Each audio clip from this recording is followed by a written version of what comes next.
नमस्कार दोस्तों। चलिए समझते हैं कि कैसलर सिंड्रोम क्या होता है। इसको शुरुआत करेंगे एक क्वेश्चन से। देखिए कैसलर सिंड्रोम संबंधित है, ठीक है। ये इसके ऑप्शंस हैं: अंतरिक्ष कचरे से, समुद्री जीवों से, मस्तिष्क से, या फिर इनमें से कोई नहीं।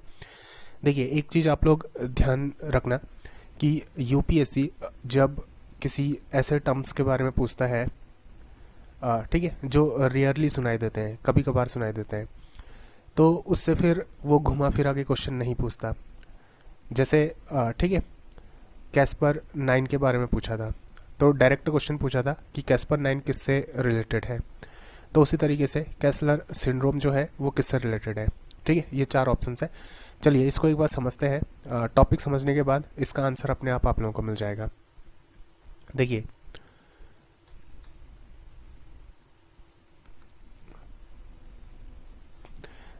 होता क्या है कि जब अंतरिक्ष में, ठीक है, स्पेस में सैटेलाइट्स वगैरह लॉन्च की जाती है, रॉकेट्स वगैरह, ठीक है। जैसे कोई सैटेलाइट है तो उसको किसी व्हीकल में लॉन्च किया जाएगा, और वो व्हीकल नॉर्मली क्या होते हैं, रॉकेट्स वगैरह होते हैं, ठीक है। जैसे आप लोगों ने नाम सुना होगा मार्क 3, GSLV, ये सारी चीज़ें।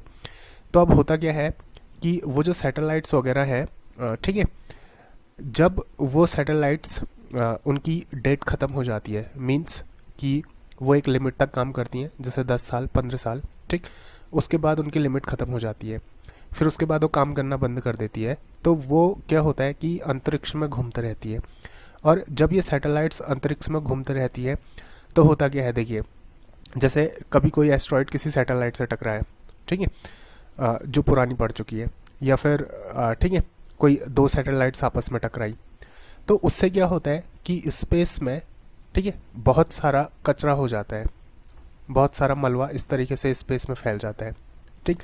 अब ये जो मलबा है, ठीक है, ये जो कचरा है, ये एक ठीक है चिप के जितना जो साइज़ होता है उतना हो सकता है, या फिर बहुत बड़े आकार के भी हो सकते हैं, ठीक है।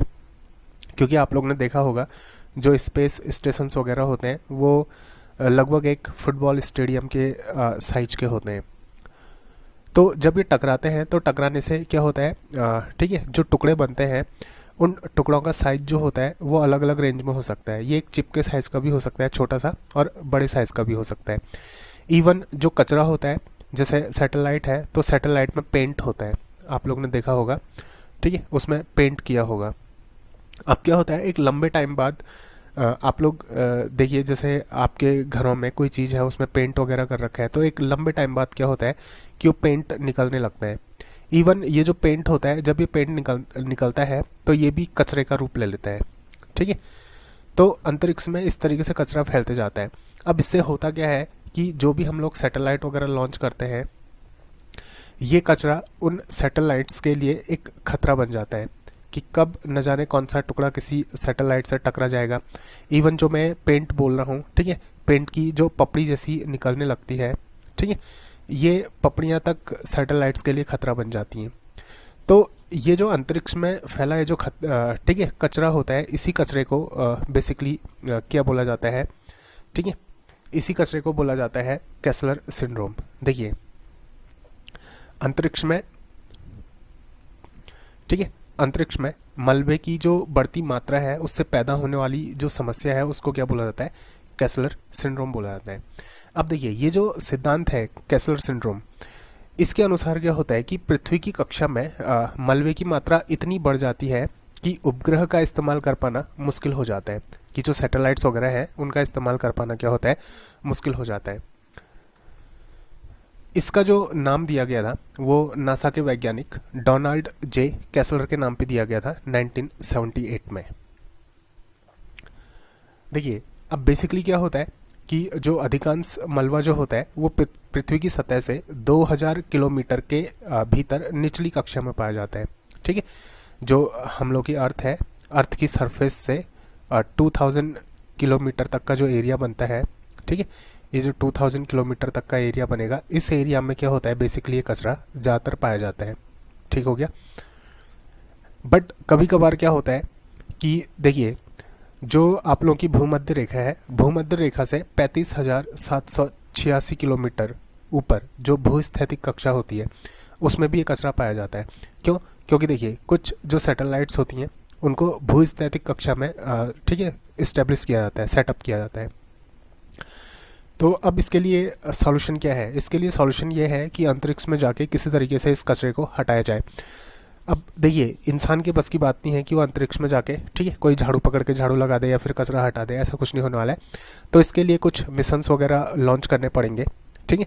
तो जैसे देखिए एक ये है क्लियर स्पेस 1 मिशन, ठीक है। ये 2025 में ये मिशन लॉन्च होने वाला है। अब ये मिशन क्या करेगा कि ये ठीक है जो आप लोगों की 2000 किलोमीटर तक की जो कक्षा है उसमें ये जाएगा, ठीक। और वहाँ जाके क्या करेगा, अंतरिक्ष का जो मलबा है उसको इकट्ठा करके उसको साफ करेगा। तो इसमें जो याद रखने वाली चीज़ें हैं वो ये चीज़ें याद रखना कि जो क्लियर स्पेस 1 मिशन है किस चीज़ के लिए बनाया गया है। ये स्पेस देखिए नाम से पता चल रहा है क्लियर, ठीक है। और यूरोपियन जो एजेंसी है ठीक है उसने ये क्लियर स्पेस मिशन को लॉन्च करने की योजना बनाई है 2025 तक। अब देखिए डायरेक्ट क्वेश्चन इस तरीके से पूछा जा सकता है कि कैसलर सिंड्रोम किससे संबंधित है। तो इसका बेसिक जो डायरेक्ट आंसर बन जाएगा वो बन जाएगा अंतरिक्ष कचरे से, ठीक।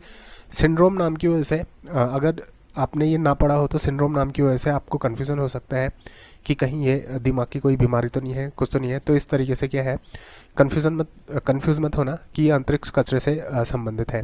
अब देखिए कुछ और क्वेश्चन इसमें बन सकते हैं कि जो क्वेश्चन स्टेटमेंट वाले होते हैं, स्टेटमेंट वाले क्वेश्चन में इस तरीके से ठीक है स्टेटमेंट पूछे जा सकते हैं कि जो कैसलर सिंड्रोम है उससे रिलेटेड ठीक है निम्नलिखित कथनों पे विचार कीजिए।